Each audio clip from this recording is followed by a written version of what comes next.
Perfect, Liz. You can go Okay, ahead. great. Great. Okay, and it's being recorded. Fantastic.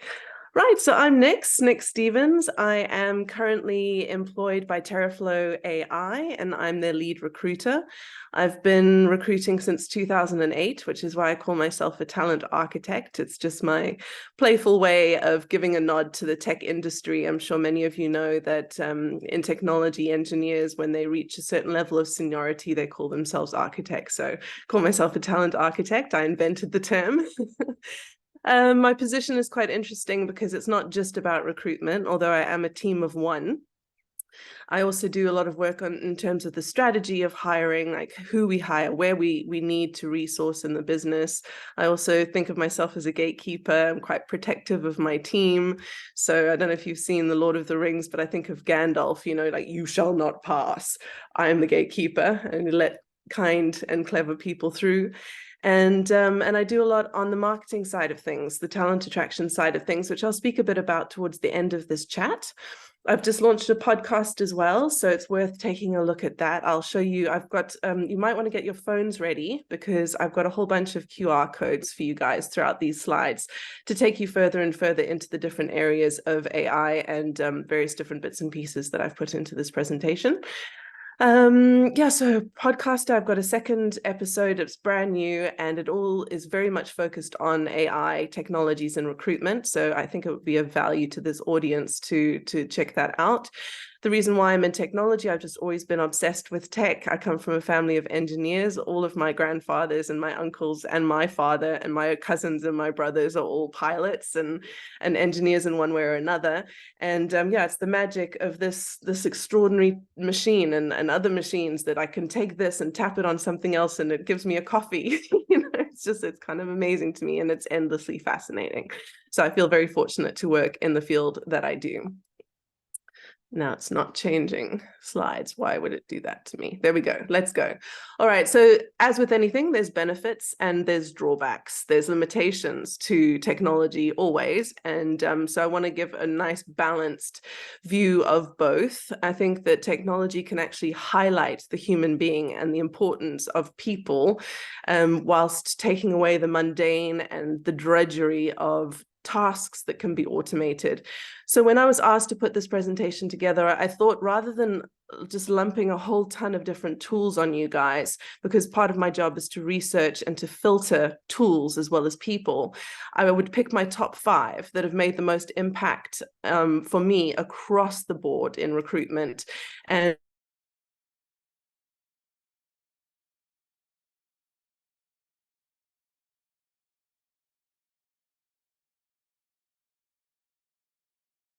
if you're familiar with, I'm going to give you a few prompts that I use in recruitment.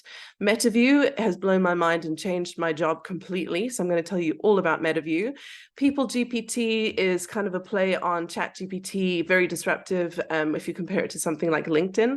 So I'm going to tell you about that. And then my favorite, just for some fun, is Midjourney. And that's then leaning into the marketing side of things, which I mentioned before, makes up a big part of my position at TerraFlow. All right, so let's go straight for it. Ashby. So Ashby is, as I said, it's an applicant tracking system, but it's not AI technology.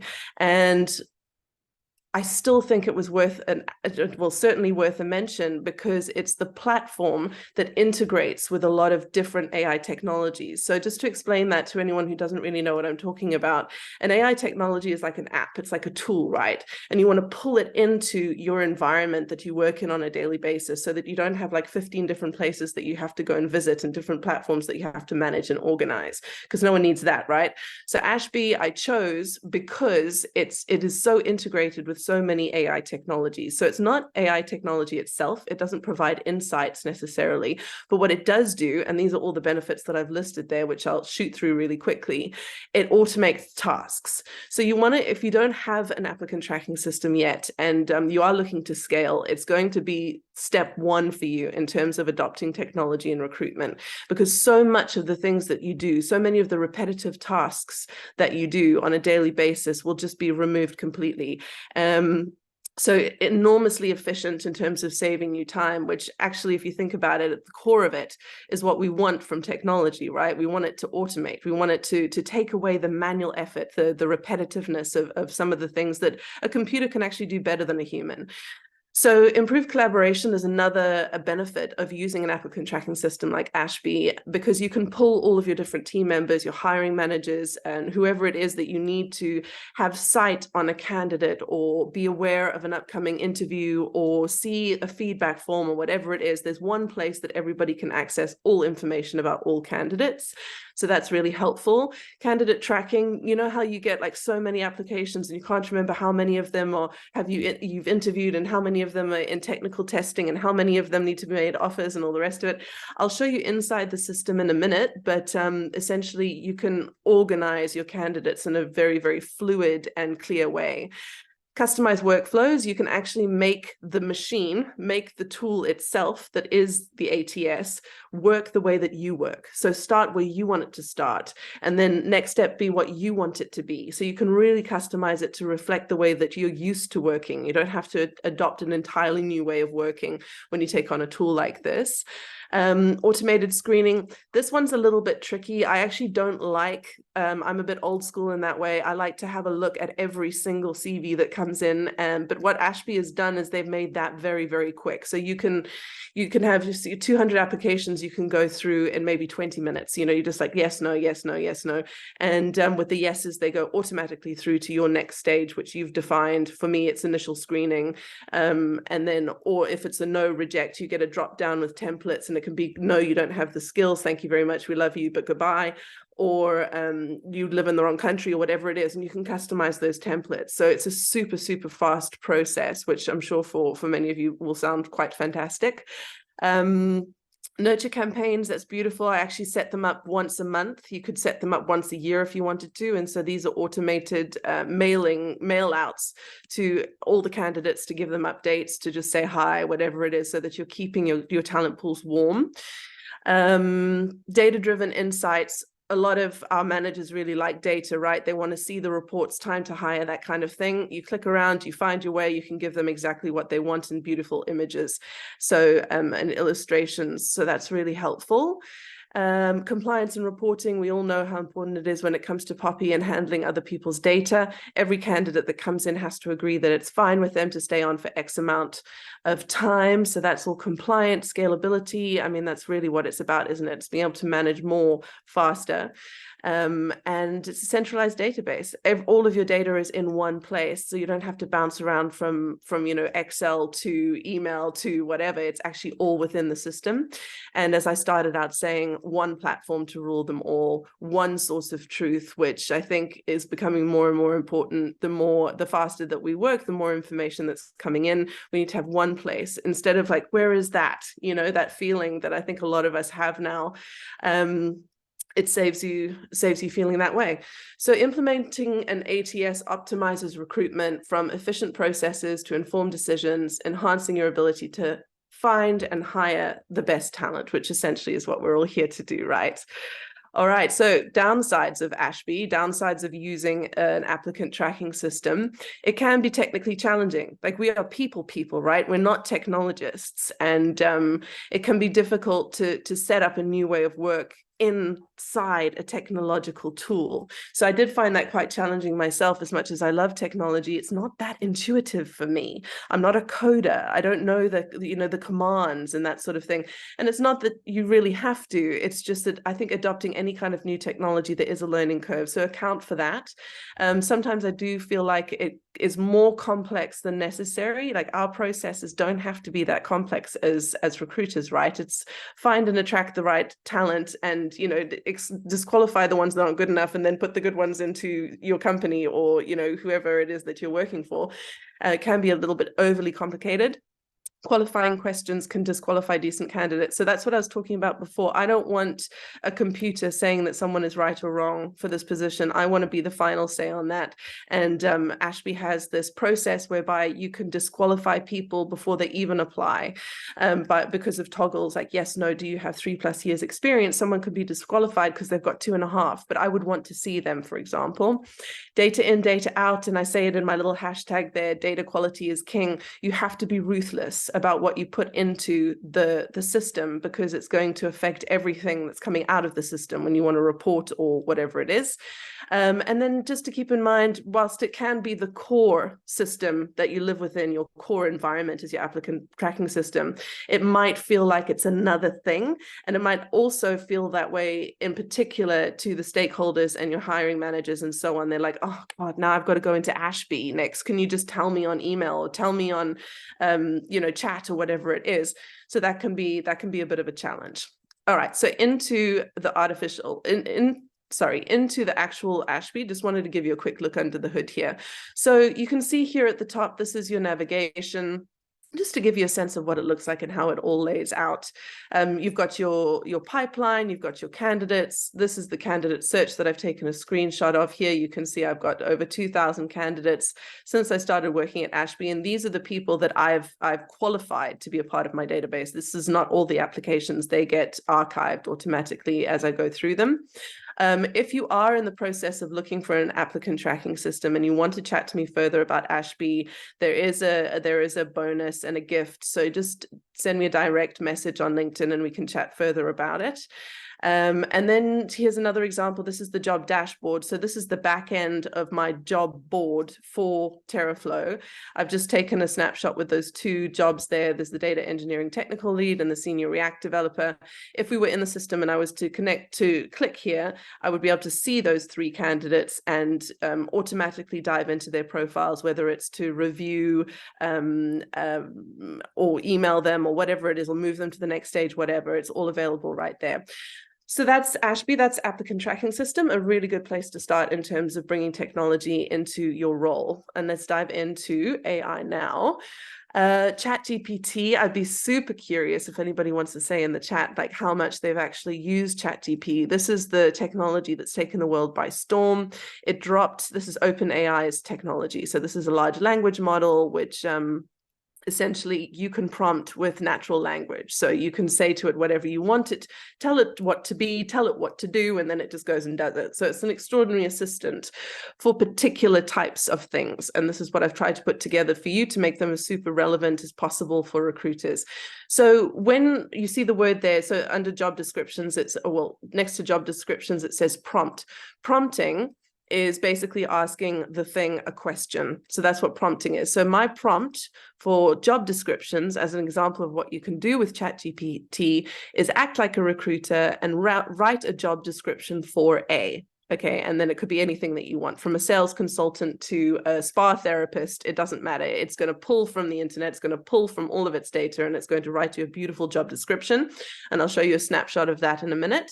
Another prompt, so understanding roles. This is something that I use it for quite often, because there's always another position or a type of job that I'm asked to recruit for that I've never even heard of, so I can go onto ChatGPT and say and ask it, explain what the difference between a data engineer and a machine learning engineer is, as if I'm 12 years old, which is fantastic because I can understand most things. I hope that a 12-year-old can understand, and it'll just generate and give me the exact sort of difference between the two, so that I can conceptualize and understand, the nature of this creature that I'm going to be looking for my company.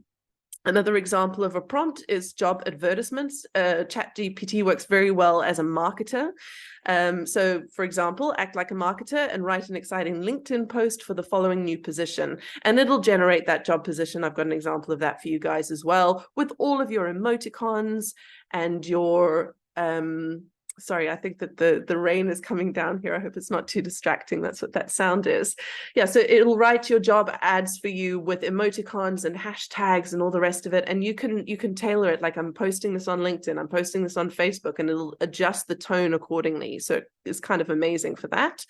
Interview questions, if you want to get some really targeted interview questions for a position that you're not that familiar with, it'll help you write those questions. You can write 50, you could write 5, it's entirely up to you. Technical assessments, it's even capable of writing those. It doesn't matter, we're not necessarily talking about software engineers here. There can be technical assessments for pretty much anything, anyone in any type of position, and a big benefit of it is that it's free. There is a paid for version, which is of course better, like with all of these things, but yeah, so what the QR code that I've got there, if you want to just turn your camera on and like just take it, you'll see it'll pop up. If you point your camera at the QR code that's there on the screen, it'll take you to it'll pop up as bit.ly, but it'll actually take you to 72 different prompts that you can use in recruitment. And I actually just stuck that in just before I jumped on this call because it was in a newsletter that I saw today. So that might be a really good one. Just, I really do encourage you to go and play with it. Just be playful and see what it can do, because it has the potential to completely change the way that you've been working and simplify and automate a lot of the drudgery and the mundane, as I said. Okay, so what is not great about ChatGPT, especially the free version, is that it's only relevant up until September 2021. So, for example, I was doing salary benchmarking. I wanted to find out what people were being paid in a particular space, but I needed it for 2023, and it could only give me data up until 2021, so it wasn't relevant anymore. So things like that create a bit of limitation. And then, whilst it is excellent at doing the heavy lifting, like writing your job descriptions, writing your interview questions, and so on, it can sound very robotic and dry.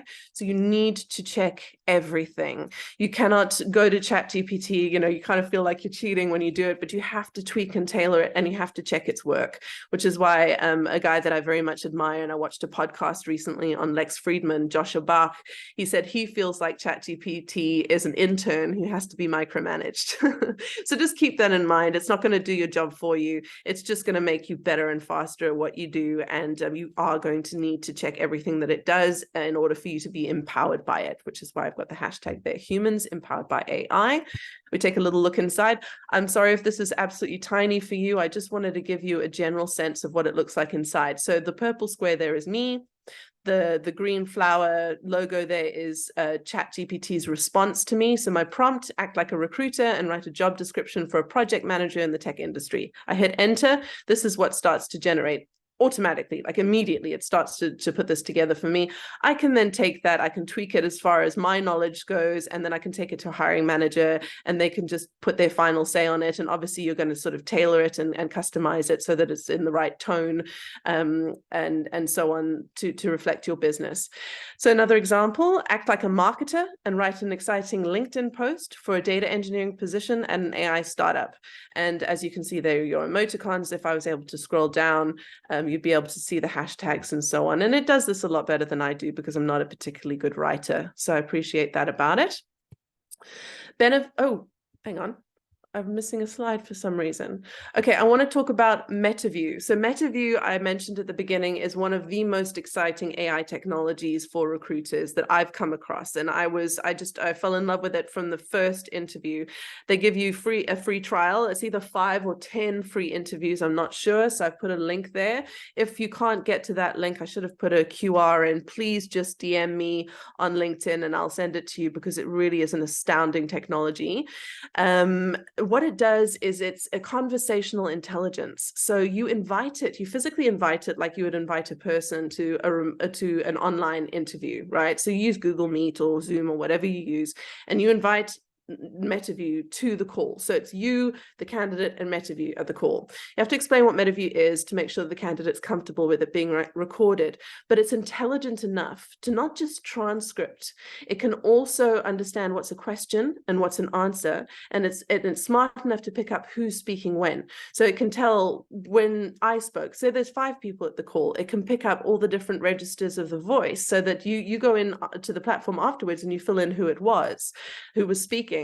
And you essentially don't have to take notes anymore in an interview. I mean, imagine that. That was a huge part of what our job was, right? Is the ability to be with another human being, whether it's in person or on a call, take notes and relay that summary of who that candidate is and why they're relevant or irrelevant for the role. And then, communicate that to somebody else. That is the core of what we do as recruiters, right? And now you don't have to do it manually anymore. It does it for you. So I'll show you inside the tool in a minute, but just so that you can kind of conceptualize like how big that is, that it can do this thing.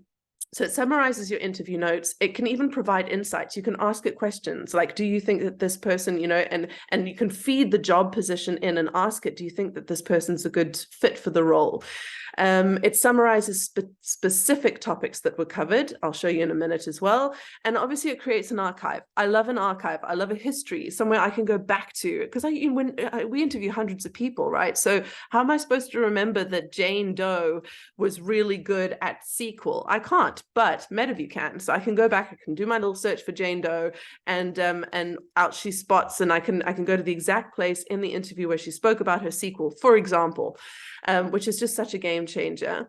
It's integrated with pretty much every applicant tracking system out there. You just get a little key and it locks straight in, and the two, your platform and it, are married. And what that means is that at the end of every one of these interviews that you've invited MetaView to, you get that link to the place on MetaView where that recording is stored on the person's profile. So within your applicant tracking system, you've always got access, immediate access, through to the interviews that have taken place with that person, which is really, really helpful. Same thing as an archive history that you can go back on and review anytime. And you can invite team members to particular interviews, to all interviews, whatever you want to do. And so that they can go back and review, or maybe they weren't able to attend or whatever it is. So you've got that for them as well. It's not just for you. The drawbacks, it is still learning. It always spells Teraflow wrong, for example. It's still learning.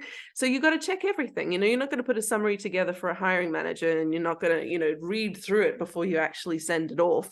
But that is a requirement. It can feel like another tool to manage, which I think is going to be the case with any AI tool, any technology tool that we adopt. It's going to take a moment for it to sort of integrate into our day-to-day. Sorry. And then just one other slight drawback is that they're always improving it, like they're always updating it. And sometimes that can affect the user experience. Like you don't really know, oh, but that thing that I used to like and use was over there. Where is it now? Oh, it's over there now. Okay, this is kind of better, but I'm used to it being over there. So there's a lot of updates, and that can affect things. Sorry, I'm just going to have a little sip of water here, doing lots of talking. So there you go. And yeah, just let me know if you want to go ahead and have that free trial. Here's a little look inside. Hopefully you can see, once again, you'll see up here, this toggle says AI notes. This says TLDR, which stands for too long, didn't read, in case you guys don't know that. Yeah, so this is just an example. I've asked it to give me the long version and bullet points. You can toggle there as well and make your selections in terms of how you want to see this information. There's a bot, which is essentially your AI assistant within the system. And then I love the TLDR, because this is where it can provide you insights and summaries of particular things. So you want the person's employment history, you want their interests outside of work, you want their communication skills. You can make it a very, very targeted summary. So yeah, I have endless respect for the creators of MetaView. Love those guys. I actually interviewed the founder as my very first podcast episode. Right, into People GPT. So this is not one that I have a lot of experience with, but I'm pretty excited about it because it's very disruptive in terms of LinkedIn. And I think that you will probably all know how expensive LinkedIn is. So it can feel like quite an elite thing. And what these guys at People GPT have done is they've basically built chat GPT, but for us, for recruiters. And I'll show you inside in a minute, but essentially what you can do is you can search not just LinkedIn, you're searching the entire internet, like every social media platform that any candidate has ever put their information onto. And you can really filter as you need to. So it's very exciting. Like I say, it's brand new to me, but I wanted to include it because it just feels like it could be an extremely powerful thing. They're not the only player in this space. There is another company called MoonHub that I'm speaking to as well. They've got their beta coming out soon. But yeah, this seems to be the type of AI technologies that's really going to be important for us as recruiters to be able to access more and more higher caliber candidates and so on without the barrier that LinkedIn can be because of how much it costs to use it. Okay, so more cost effective, it's disruptive because it's reverse engineered the internet, in my opinion, which is pretty freaking cool.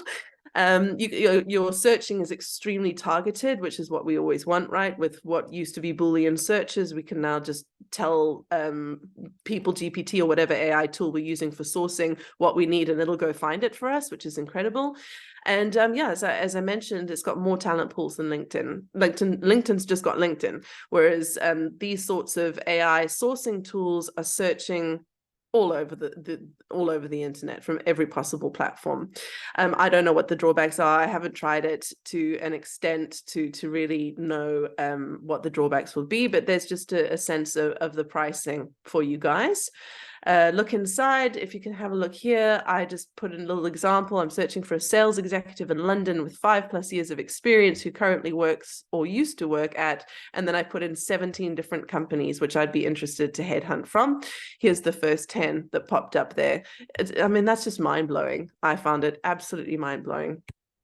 All right, Midjourney. This is the last tool that I'm going to chat about now. This is a bit of a change of flavor because it's just so cool and so fun, and it'll change your outputs in terms of, you know, your job descriptions, any job posts that you do. You want them to have some drama and some color, or maybe some humor or something interesting, so that your job stands out above and beyond anybody else's. Job ads can be so dry and so boring, and why? It's not necessary. You know, it's not difficult to stand out. It really isn't, because nobody's doing this kind of thing. So I'm hoping to give you guys a bit of an edge here. So Midjourney is a text to image AI technology. So essentially you go in and you set it up and you type in /imagine, and that's the prompt that you tell the thing to do, and then you imagine anything. And if you follow me on LinkedIn, go and have a look at my posts. I do posts all the time using Midjourney now, and little cute things, like, I don't know if you guys know The Mandalorian, but we're doing this talent attraction campaign, which is all to do with Yoda and Grogu, who's baby Yoda. And I created these baby Yodas and I put them up, and it's beautiful, it's fun, it's eye-catching, and it's a game changer in terms of getting your strong applications coming through, you know, fishing in different pools. So it's only limited by our own imaginations. There's no need to wait on marketing for your visuals, which I don't know how many of you have to do that, but waiting on marketing because recruitment isn't always a priority is something that I've had to do a lot in my positions over the years. Job posting made a lot more interesting, personalize your posts, and build your personal brand, right? So we're going to talk a little bit about talent attraction in a minute and personal branding.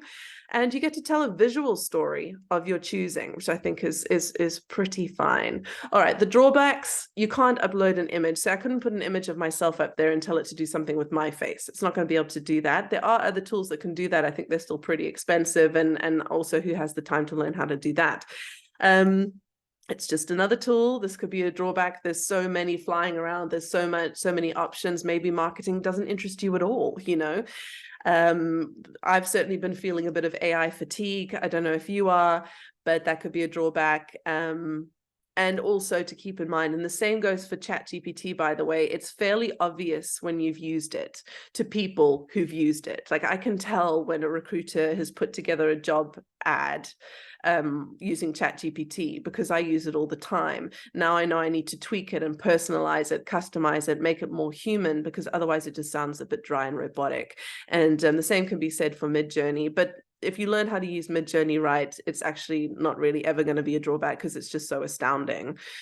Okay, this is a look inside. So I put these 2 QR codes for you. This one at the bottom here is a very simple jump onto Discord. It explains to you exactly how to get started with it, because one of the challenges of Midjourney is actually just getting started, getting onto Discord, learning how to use that and interface with it in order to get some outputs like these images. So I just showed you a couple of cute examples of things. And this QR code over here is for a more comprehensive tutorial on Midjourney if you want to go deeper. I just wanted to add some value for you guys and encourage you to, you know, get somebody to hold your hand and walk you through this new technology.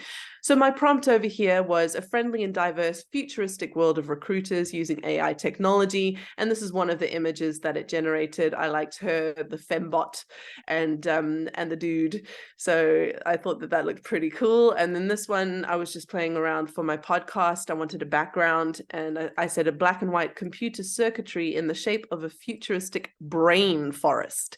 And this is what it did. And it actually gives you 4 options, and you choose your favorite one, and then you can make it different by hitting varied or strong. And there's a couple of other prompts aside from Imagine, but I don't know anything about them yet. I haven't gotten that deep into it. I've just been having too much fun with this. All right, so what are you going to do with the time, all of the time that I've just saved you by introducing you to these AI technologies? I imagine you're all going to go away from here and you're going to take on at least one of them, and it will save you time, and you will find that you have space. So I encourage those of you who resonate with the idea of getting into the marketing side of things to do that. And I've outlined all the reasons why recruiters make perfect marketers. We understand people, we're strong storytellers, we're strong storytellers, we know how to build relationships and trust. All of this is super important for marketing. And the reason why I'm even mentioning this is because I know that a lot of people are feeling quite nervous about artificial intelligence and that it's going to come and take your job and all the rest of it. I think that if you embrace these tools and you're empowered by them, then it's going to result in you having more time to dedicate towards other things that you're more interested in. So if you're the kind of recruiter who's into marketing, then awesome. Go build your personal brand. Follow me on LinkedIn. It's what I'm doing all the time. It's where I've chosen to dive into a different part of my personality and career, is to work out what else I can be doing instead of just recruiting. Much as I love recruiting and I'll always do it. We're the face of the company's talent. We're the first touch. So it's really important that our stories, if we're going to go forward as marketers, reflect the truth of the company that we work for, and that we tell that story really well. And that's where the bridge, I think, is between recruitment and marketing, is telling that story. If you're the kind of person that doesn't want to do marketing, that doesn't enjoy it at all, then you're probably going to find that you want to lean into more the coaching side of things, the learning and development side of things, or maybe the legal side of things if you're quite into HR. So I encourage you to build your brand and disrupt the old model, which has to do with talent attraction, like bring them to you instead of going out and headhunting and, old school way of putting up job ads and just sifting through applications. Rather get the best talent come to you. And then finally, last 2 QR codes. You can, as I say, follow me on LinkedIn. I just tried to make it really easy for you. And there's a little QR code to my podcast. As I said, there's only 1 episode. I'm actually recording the second one straight after this. So that's me, guys. We're going to jump into some questions, I think. Thank you so much for that explosive session. It was enlightening. Oh, I deal with a lot of recruitment too, and I know I've penned down some things to take back to work. So I think the first question I'll ask is, what should guide our choice in going in to know which tool we're employing in the recruitment phase? Great question. I got you. Okay, so if I think of my own experience, the things that have made the tools, I call it sticky. Maybe that's a terrible way of saying it, but sticky as in like, that works for me. Look for that. Look for, like with MetaView, for example, I said to you from the first interview that I invited it to, I forgot to invite it to the second one. So for the second one, I was like, damn, why didn't I use that thing that I'm using this free trial? And then my next thought was, okay, I need this, because if I can feel that way about a tool immediately after one use case, then I need this. So look for that stickiness. Look for, okay, I'm using this. This is worth investing in, whether it's time or money. It becomes super helpful and immediately adopted into your everyday way of working. Thank you for that. So you mentioned something about recruiters using, when you see a JD, you know a recruiter has made it on AI to develop that. Yes. So that's I'm now going into the candidates part. I know we've had cases where people have written on LinkedIn. Oh, they gave essays to candidates to take this assessment, but they went on ChatGPT to do the assessment for them. It was so obvious because it was robotic in nature. So how do we mitigate this as recruiters? Should we encourage it? Should we discourage it? If we are to discourage it, how should we go about it? I don't know. It's such an interesting question, isn't it? It's one that I'm asking and challenging the team members at TerraFlow as well. It's like, so if I send out a technical test to, say, a data engineer, because that's normally what I do, and they respond and it's obvious that they've used AI technology to answer it, is this a good or bad thing? I don't know. I'm not sure. Like, it's all so new. I think you're going to have to decide, depending on the role, depending on the depth of foundational understanding that's required for that role. I mean, if the tool that somebody has adopted is able to do the work better, then how is that a bad thing? So it's a really tricky one. But of course, there's kind of a knowing inside us, like the human element, right? Where we're like, no, we want people who can fly the plane without the computer, because if something goes wrong, the plane goes down and there's nothing you can do about it. So yeah, the nuts and bolts of things I think is still important, but it's going to be one of those, it's a very, very good question. And I don't know exactly what the answer is. And I think that we have to look at every single use case situation specifically. I think that's about it. It's still there because we have varying opinions. Okay, we should do it, we should encourage it or not. But you have said it's case by case, decide how to go about it, what we want to do, and then okay. So I see Blessing's hand up. We're going to ask her to unmute so she can ask her question. Please, you could raise your hand to ask your questions. You're welcome to that. Blessing, you can unmute yourself. Go ahead, please. Good afternoon, everyone. Good afternoon. I hope you can hear me. Clearly, yeah. Please, go ahead. This is Dr. Adebayo Blessing. I mean, me, I'm not Ma. So, okay. So this is Dr. Adebayo Blessing, an HR generalist for over 15 years experience. I discovered one thing about this recruitment. I had an opportunity that so the applicant, I was sitting down beside applicant and I trained to go for an interview, and I discovered the applicant is more sound than the recruiter. And the recruiter just got there to the panel, started asking some questions. Even the applicant is more sound than the recruiter. The next thing, the recruiter said is not qualified. And I'm at the back of the scene as a professional recruiter. Listen, I just want to I have the video evidence and everything, just for me to know that the person that I trained he really performed. It was about giving it to them all, but they just asked some two silly questions about giving. Okay, we'll get back to you, and that was all. The next thing, we just saw so unfortunate. We were like, you just ask somebody your name, your experience, nothing more, and you are saying unfortunate. The person dressed well. I can assure you, I was the coach for that person. I know what it takes to go and face a panel in recruitment panel. So I know we are up to standard for that guy to get that offer. But at the end of the day, they denied him. But we knew quite well that the recruiter, they are done so no. But they gave a negative response. In such situation, what do you think is, do you think the applicant can agitate for another, that request for another panel to intervene in, or it just let that case to flow? Thank you. Okay, I'm not entirely sure I understand the question, but let me try and answer in terms of what I understand. So you trained somebody and put them forward for a position. They got rejected, even though you know that the person was far more qualified than the recruiter understood. Is that what you said? Okay. Yeah, the recruiter just asked like two questions: the name, the experience, nothing further. And based on everything, I was even listening to them. I wasn't part of the panel. I was listening through audio just to make sure that the person I coached do the needful. If it's not qualified, I would definitely let him understand that no, you've done Well, some they're saying it sounds like that's just a terrible recruiter.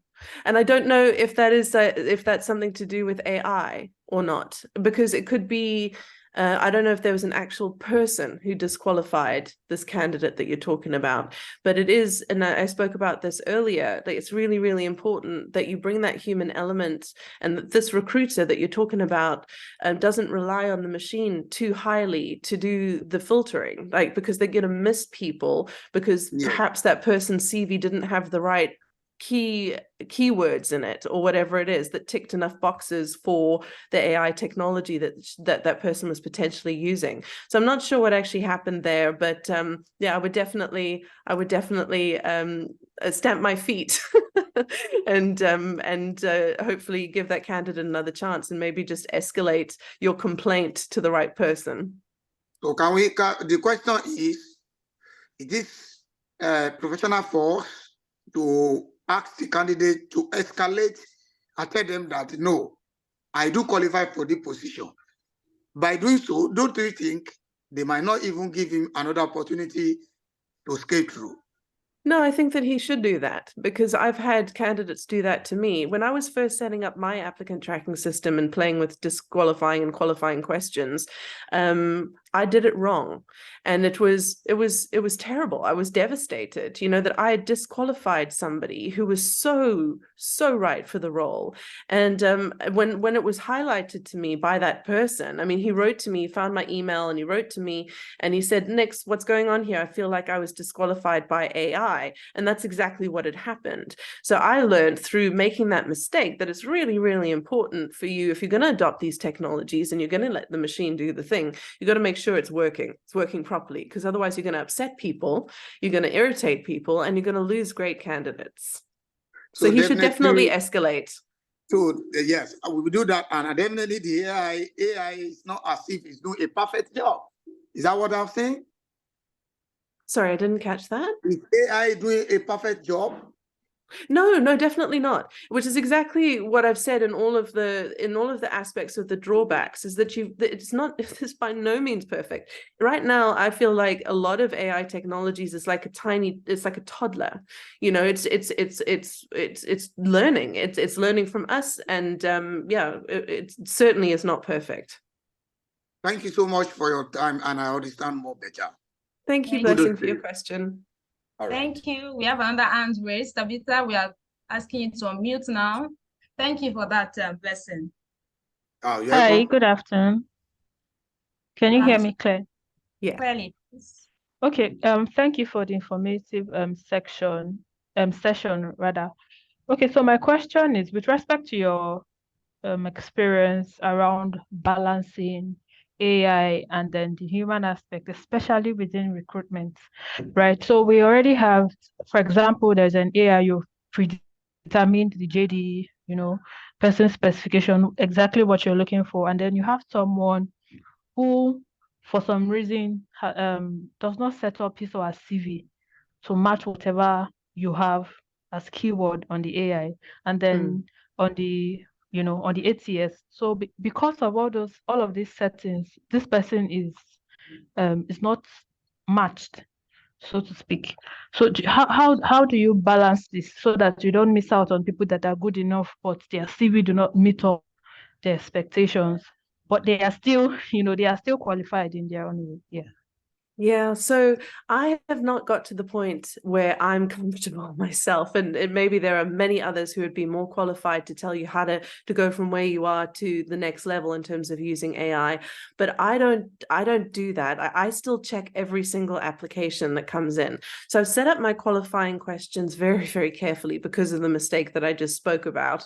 And so, I'm not getting like bank tellers applying for data engineering jobs anymore, because that's what was happening before. Now I get data engineers, but I still check every single CV. So I'm still very manual, and I'm not ready to trust the machine to take over there, because I don't want to lose somebody who doesn't check every box. So what I've done with Ashby, with my applicant tracking system, as I said earlier, they've set it up so that it's a seamless, quick process. So like once or twice a week, I jump into my applications and I fly through them, you know, in terms of who qualifies to get into the initial screening, which then I'll, you know, structure my day so that I spend time on the people that are definitely worth a deeper look. But it's my opinion that decides that, not AI's. I hope that helps. That helps. I think from everything you said, it's clear that we can't eliminate the human function from recruitment. As much as AI is there to ease our task, we still have to double check to ensure that we are not rejecting the right candidates and accepting the wrong candidates. Absolutely. Thank you so Yes, people are still very, very, very important. very important. We can't ignore that. Yeah. Now, HR professionals are, yes, we're already leaning towards using AI.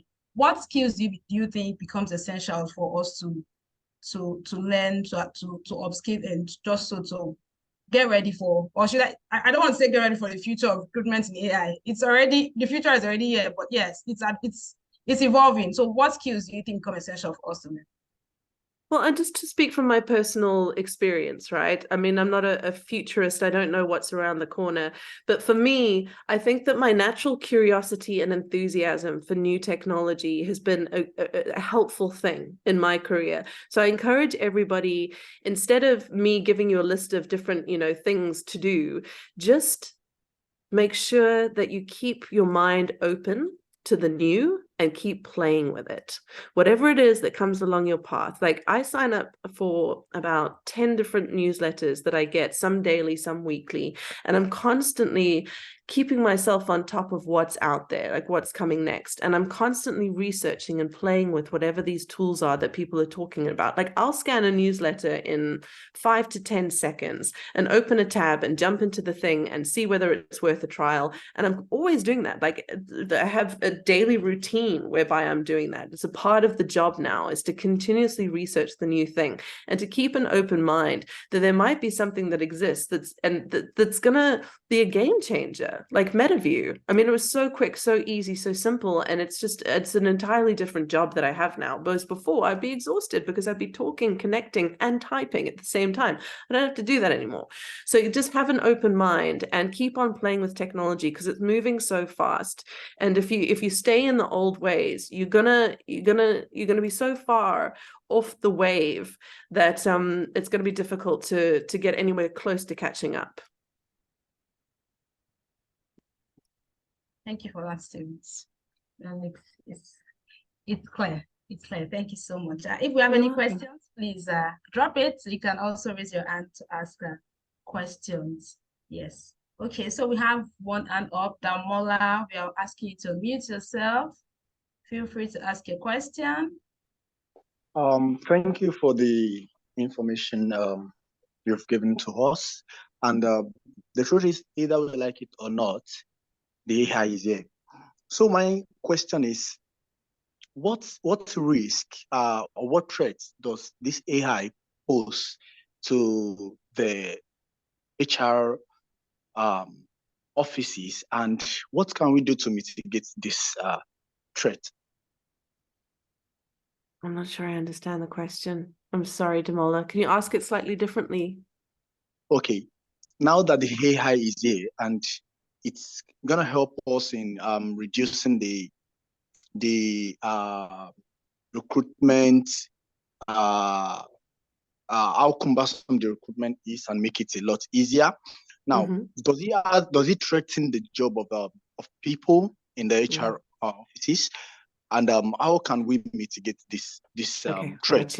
Okay, I got you. Sorry for that. Okay, so there's this quote that's flying around. No one can really remember or pin down who it was that said it. And it's that people, the people who are going to be replaced by AI are the people who don't adopt AI.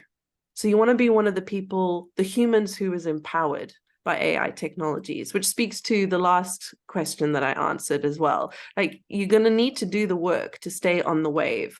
It's like electricity, it's like wind in the sails. You know, we've learned how to harness this new thing, and I don't see it going anywhere.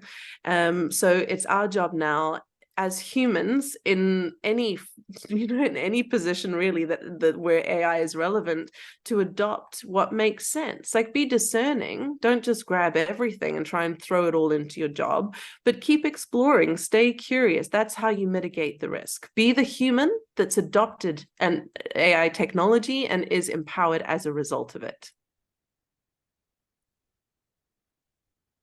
Okay, I hope that answered the question, Amola.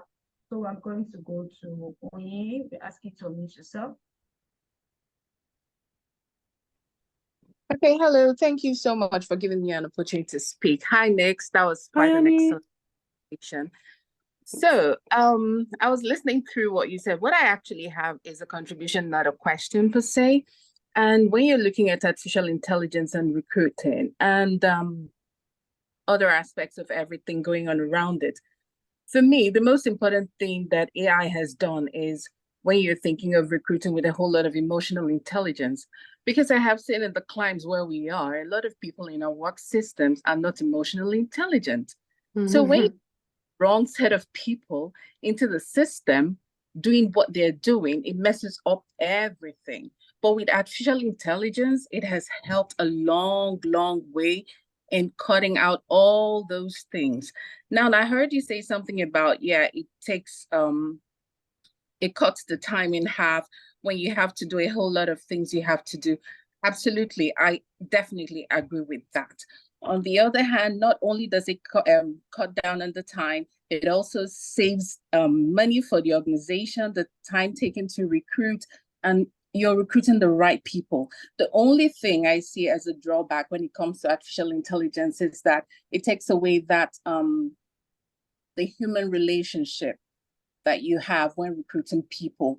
Otherwise, I can say I'm all for AI, but you know, you can never ever replace the human aspect, the relationship we always get when we interact with each other during recruitment. Otherwise, it is AI for me. Thank you so much, Nix, for your presentation. I loved it. Thank you. And I really, really love that, Ani. It's what I started out saying at the beginning of the presentation, and I didn't have the opportunity to dive deeper into it. So I'm going to do that now. What I personally believe and what I see happening in my role is AI actually creating a more clear vision of what that human element is, like what the differentiator is, like what can AI never do? And that's what we can really lean into as humans now as well. And it's lovely things. It's things like connecting with another human. So MetaView, to go back to the, the transcripting tool that I mentioned, now I can sit and I can listen and I can be totally present to the candidate instead of me thinking, oh crap, that was really important. I really need to type that and make sure that that's saved. I'm completely focused on the human. So connection is an example of something that AI is not going to be able to do. Like maybe one day it will be able to. I can't imagine it though. It's certainly not here now. Decision making. A human being is going to be accountable, for whatever the AI does. So there's lots of examples of the ways in which the human element is actually highlighted by AI, and more of that I think is going to come to light. And I agree with you 100%. So thank you for that comment. Thank you. We have another question. Asked to mute. Michael, you have been asked to mute. Hi everyone. Thank you so much for your time and the wonderful share of knowledge. I really appreciate you having to share this with us. Also, my question is basically, one of the things when it comes to recruitment is about when you're searching for talents that are very rare to find. I know for some talents, it's really, but what I do actually, I search for very rare talents. They probably are not readily available. I would say for example, if you're searching for some captains that are really either offshore and they're not really, you can't really connect with them. They're not really on LinkedIn. They're very busy persons. So I hear what you say about having to, search across different platforms. But what do you think would be a creative insight in trying to search for some specific talents that are not really available online or based on social media connections?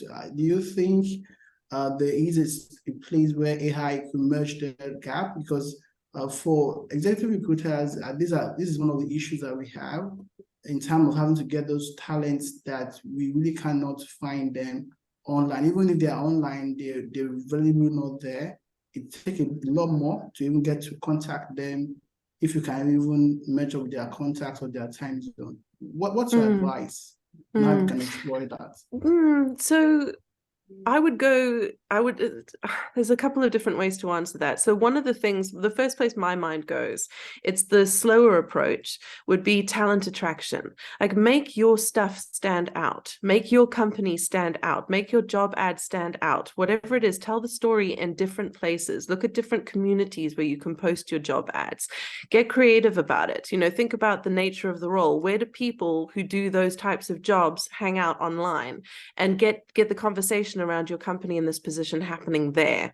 Okay, so that's talent attraction element. In terms of the searching and sourcing, play with things like People GPT, because these technologies are new and they're not the same as LinkedIn. I mean, so many of us have just relied on LinkedIn for so long and poured money into LinkedIn for so long, and it's quite exciting that these new technologies, these new competitors are coming out, and a lot of them are doing free trials. You can get a lot of insight from those free trials as well. And if it's good enough, then you sign up and you invest in whatever it is. So the sourcing is not limited to people on LinkedIn anymore. That's kind of what I hear that you were saying. Is that helpful? Are you specifically asking about resourcing outside of LinkedIn?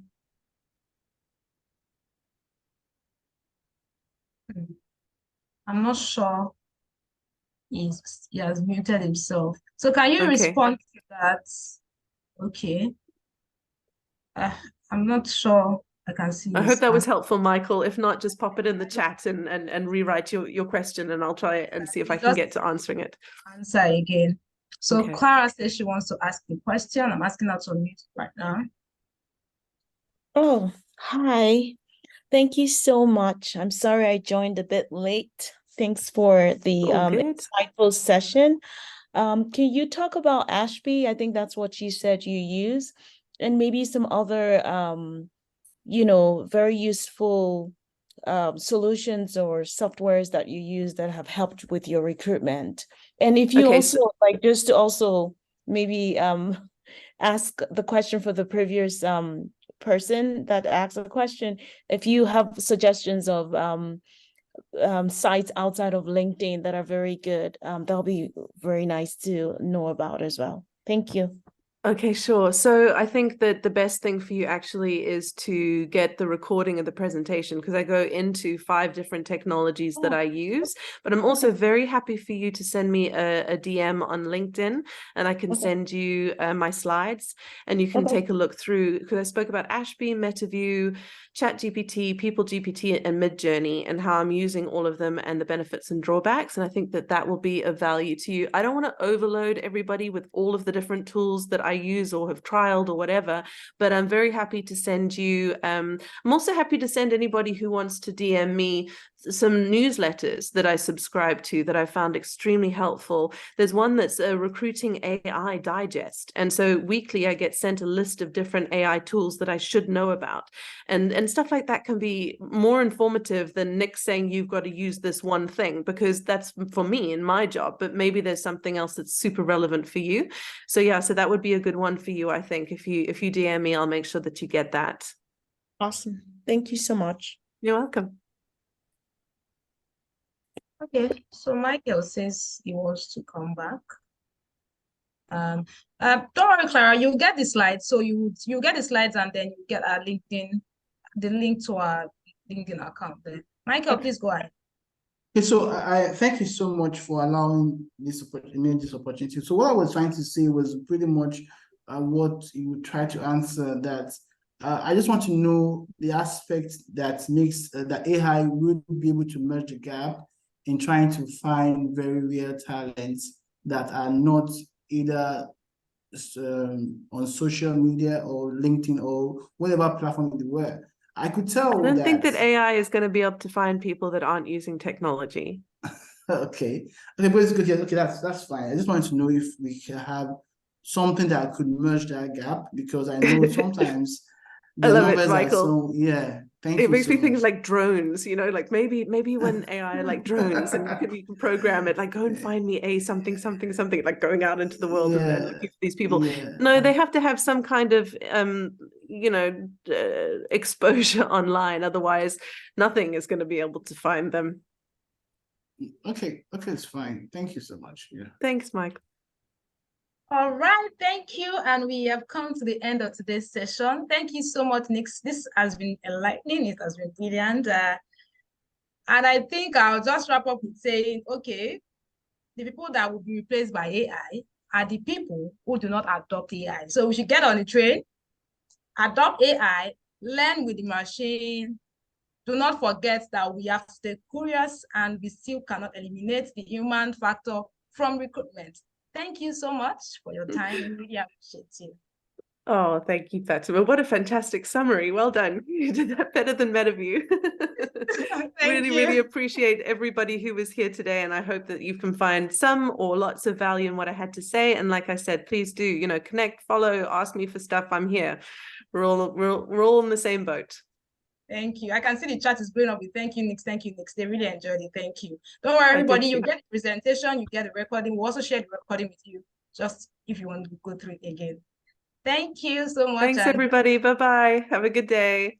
Till next time. Yeah.